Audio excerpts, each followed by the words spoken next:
Hi everyone.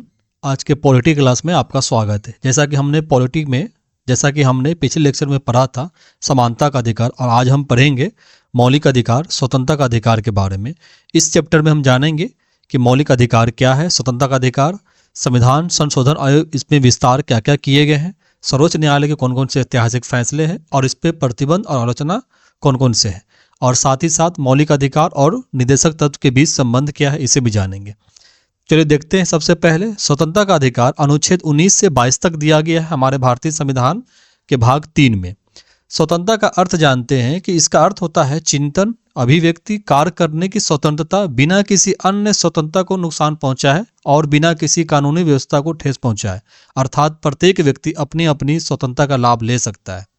हम इस प्रकार कह सकते हैं कि किसी भी लोकतांत्रिक देश में समानता और स्वतंत्रता एक अति महत्वपूर्ण अधिकार है। देखते हैं स्वतंत्रता के अधिकार के अंतर्गत कौन कौन से अनुच्छेद आते हैं। इसके अंतर्गत अनुच्छेद 19 जो कहता है वाक एवं अभिव्यक्ति की स्वतंत्रता प्रत्येक व्यक्ति को है। अनुच्छेद 20 है जो कहता है दंडित व्यक्तियों को कौन कौन सा अधिकार प्राप्त है। अनुच्छेद 21 है जीवन और दैहिक स्वतंत्रता के बारे में संरक्षण प्राप्त है इसमें। और अनुच्छेद 22 के तहत निवारक, नजरबंदी और गिरफ्तारी से संरक्षण दिया गया है। चलिए देखते हैं भारतीय संविधान के भाग 3 अनुच्छेद 19।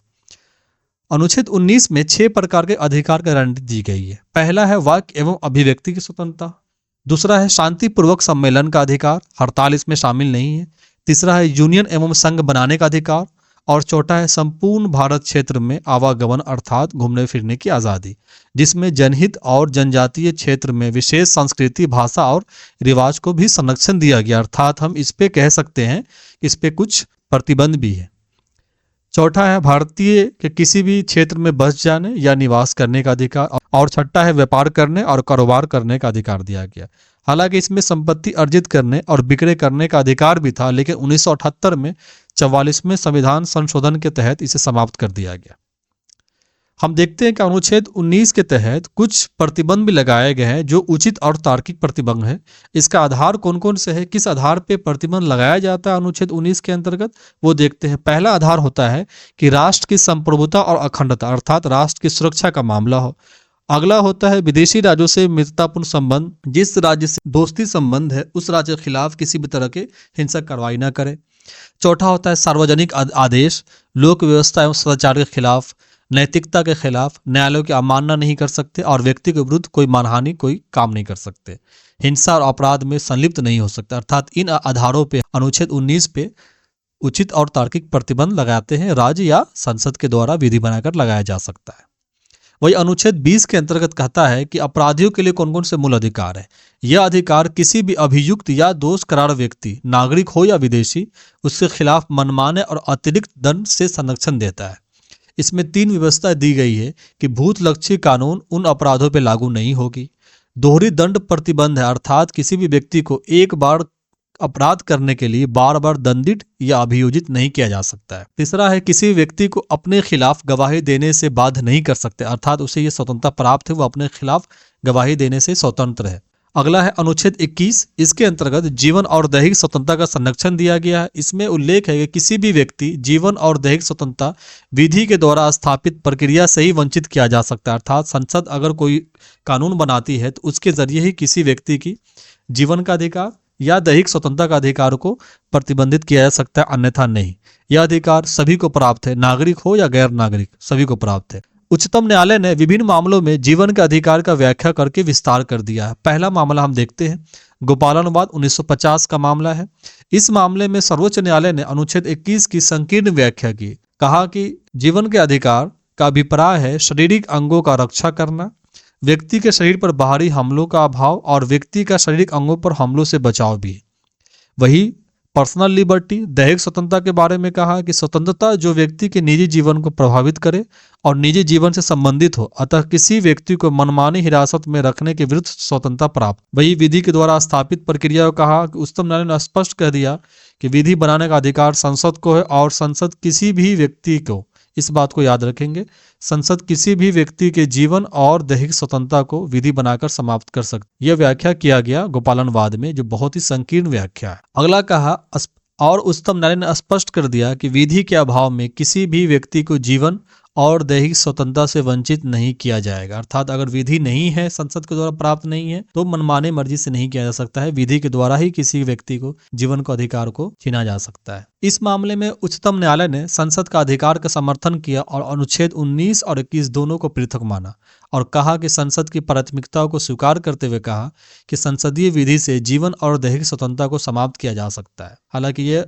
व्याख्या बहुत ही संकीर्ण था। अगला केस आता है एडीएम जबलपुर बनाम शिवकांत शुक्ला 1976 में, जो आपातकाल के संबंध में फैसले को उच्चतम न्यायालय के काला अध्याय के रूप में आज भी देखा जाता है। ये मामला था हैबियस कॉर्पस का मामला, बंदी प्रत्यक्षीकरण का मामला था। इस मामले में उच्चतम न्यायालय के द्वारा जीवन के अधिकार की रक्षा में असमर्थता व्यक्त की गई और उच्चतम न्यायालय ने कहा कि आपातकाल के दौरान विधि का निर्माण करके किसी भी व्यक्ति के जीवन के अधिकार को निलंबित किया जा सकता है। हालांकि यह फैसला बहुत ही विवादास्पद रहा और फैसले में कहा गया था कि किसी व्यक्ति को गैर कानूनी रूप से हिरासत में न ले जाने यानी बंदी प्रत्यक्षीकरण के अधिकार को राज्य के हित में निलंबित किया जा सकता है और इस फैसले की काफी आलोचना भी हुई। इसलिए इस बात को आज भी न्यायालय के लिए काला अध्याय के रूप में देखा जाता है। अगला मामला आता है मेनका गांधी केस, 1978 का मामला है। ये मेनका गांधी जिसमें उसके पासपोर्ट को जब्त कर लिया गया था विदेश यात्रा के रोकने के लिए। इस मामले में उच्चतम न्यायालय ने इसमें व्याख्या दिया था और बहुत ही विस्तृत व्याख्या दिया था, इसका बहुत ही विस्तार से व्याख्या दिया था और गोपालनवाद और उसके पूर्व की व्याख्या को भी वो खारिज कर दिया। उच्चतम न्यायालय का टिप्पणी था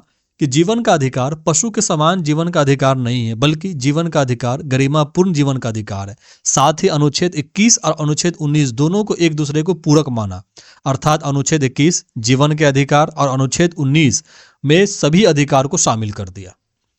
इसमें व्याख्या करते हुए कहा कि विधि की उचित प्रक्रिया होनी चाहिए। पहले के व्याख्या में कहा गया था कि विधि की स्थापित प्रक्रिया, और इस व्याख्या में कहा कि विधि की उचित प्रक्रिया होनी चाहिए जो तार्किक और न्याय संगत होना चाहिए, मनमर्जी नहीं होना चाहिए, मनमानी या स्वैच्छिक नहीं होना चाहिए। इस व्याख्या में प्राकृतिक न्याय के सिद्धांत को अपनाया, अर्थात उच्चतम न्यायालय ने कहा कि न्याय का सिद्धांत की प्रतिपादन किया जाना चाहिए और संविधान अथवा विधि में इसका उल्लेख नहीं है, फिर भी सभी प्रकार के संविधान और विधि का आधार है।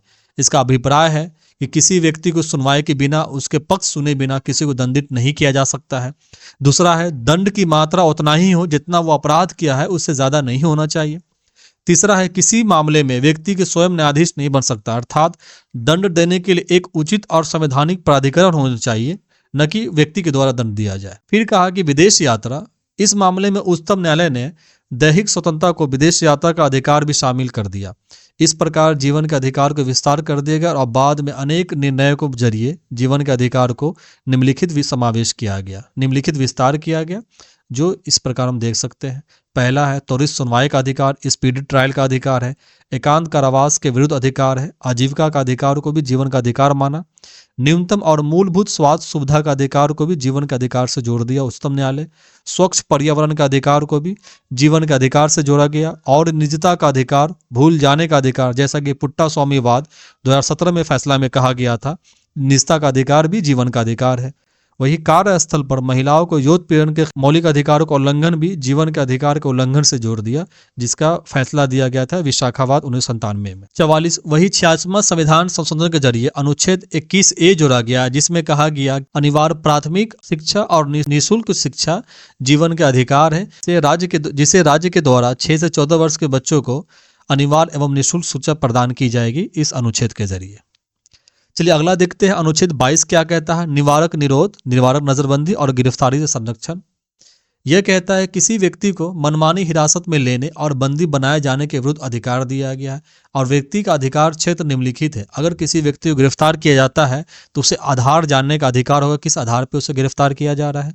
वही कि गिरफ्तार करने के बाद उस व्यक्ति को अपनी पसंदीदा विधि व्यवसाय से अर्थात वकीलों से परामर्श लेने का अधिकार होगा। तीसरा होगा कि 24 घंटे के अंदर, गिरफ्तार के 24 घंटे के अंदर सबसे नजदीक जुडिशियल मजिस्ट्रेट के सामने पेश होने का अधिकार भी होगा। परंतु इनमें से सिर्फ 2 व्यक्ति को यह अधिकार प्राप्त नहीं होता है।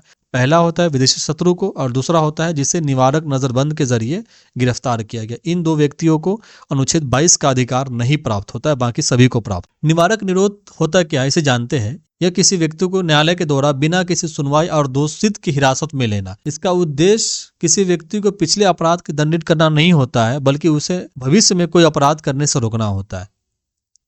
किसी व्यक्ति का हिरासत अवधि 3 महीना से अधिक नहीं हो सकता। अगर 3 महीना से अवधि बढ़ाया जाता है तो वह निर्णय सलाहकार बोर्ड के सिफारिश के आधार पर ही किया जाए। हिरासत पर कानून और विधि बनाने की शक्ति संविधान केवल संसद और राज्य विधानमंडल दोनों को दिया है। निवारक नजरबंदी के आधार कौन कौन से हो सकते हैं, किस मामले में किसी व्यक्ति को निवारक नजरबंदी के जरिए गिरफ्तार किया जा सकता है, वो देखते हैं। पहला, राज्य का सुरक्षा। दूसरा है सार्वजनिक व्यवस्था, विदेशी मामले इत्यादि मामले में गिरफ्तार किया जा सकता है। नजरबंदी 2 प्रकार के होते हैं। पहले होता है दंडात्मक निरोध और दूसरा होता है निवारक निरोध। पहला होता है दंडात्मक निरोध, जो न्यायालय के द्वारा विधि के उल्लंघन के मामले में गिरफ्तार किया जाता है। यह मनमानी हिरासत नहीं होता है। वही दूसरा होता है पुलिस के द्वारा मनमानी हिरासत, अर्थात इसमें भविष्य में किसी उल्लंघन की आशंका भी गिरफ्तार कर लिया जाता है, उसे कहते हैं निवारक निरोध। सर्वोच्च न्यायालय ने इसमें टिप्पणी करते हुए कहा है कि निवारक निरोध कानून के तहत सलाहकार बोर्डों को सरकार के महज रबर स्टाम्पिंग की तरह काम नहीं करना चाहिए, बल्कि उसे सुरक्षा बल्ब के रूप में कार्य करना चाहिए, जो राज्य के द्वारा शक्ति का मनमाने उपयोग और व्यक्तिगत स्वतंत्रता के अधिकार के बीच खड़ी हो। बहुत सारे आलोचकों का मानना है कि निवारक नजरबंदी भारतीय संविधान के और लोकतांत्रिक लक्षण है। ये कौन कौन से है, देखते हैं। अमेरिका और ब्रिटेन जैसे उदारवादी लोकतांत्रिक देशों में निवारक नजरबंदी के प्रावधान का कोई उदाहरण नहीं मिलता है, बल्कि वहां इसका प्रयोग केवल आपातकाल के दौरान किया जाता है। वही निवारक नजरबंदी के प्रावधान से मूल अधिकार अप्रासंगिक और महत्वहीन हो जाते हैं। इस प्रावधान से पुलिस राज्य की स्थापना हो जाती है। मानवाधिकार आयोग भी निवारक नजरबंदी के प्रावधानों को घोर विरोध किया और इसे समाप्त करने की भी अनुशंसा की है। निवारक नजरबंदी के तहत संसद के द्वारा बनाए गए कुछ कानून हैं, जिसे देख लेते हैं। पहला था निवारक निरोध अधिनियम 1950, जिसे निरस्त कर दिया गया। अभी वर्तमान में केवल राष्ट्रीय सुरक्षा अधिनियम NSA 1980 है, लागू है। दूसरा है गैर कानूनी गतिविधियां रोकथाम अधिनियम, जिसे UAPA कहते हैं, unlawful activities and protection act 1967, जिसे संविधान संशोधन करके और भी इसे विस्तार कर दिया है। 2004, 2008, 12 और 19 में इसे संविधान संशोधन किया गया है। और तीसरा है विदेशी मुद्रा संरक्षण और तस्करी गतिविधि से रोकथाम। ये 3 कानून अभी भी है, इसके जरिए निवारक नजरबंद के तहत गिरफ्तारी की जाती है। चलिए देखते हैं कि मौलिक अधिकार और निदेशक तत्व के बीच संबंध कैसे है। मेनका गांधीवाद से पुट्टा स्वामीवाद तक सर्वोच्च न्यायालय ने जीवन के अधिकार का जो विस्तार किया है, उससे मूल अधिकार का भाग निदेशक तत्व के साथ जुड़ गया। अतः मूल अधिकार और निदेशक तत्व एक दूसरे के पूरक बन गया।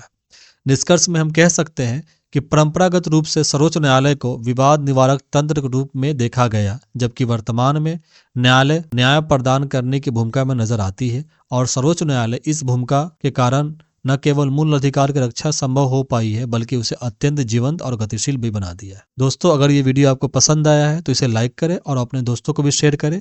आज के लिए बस इतना ही। तब तक के लिए stay focused and keep learning. Thank you and take care.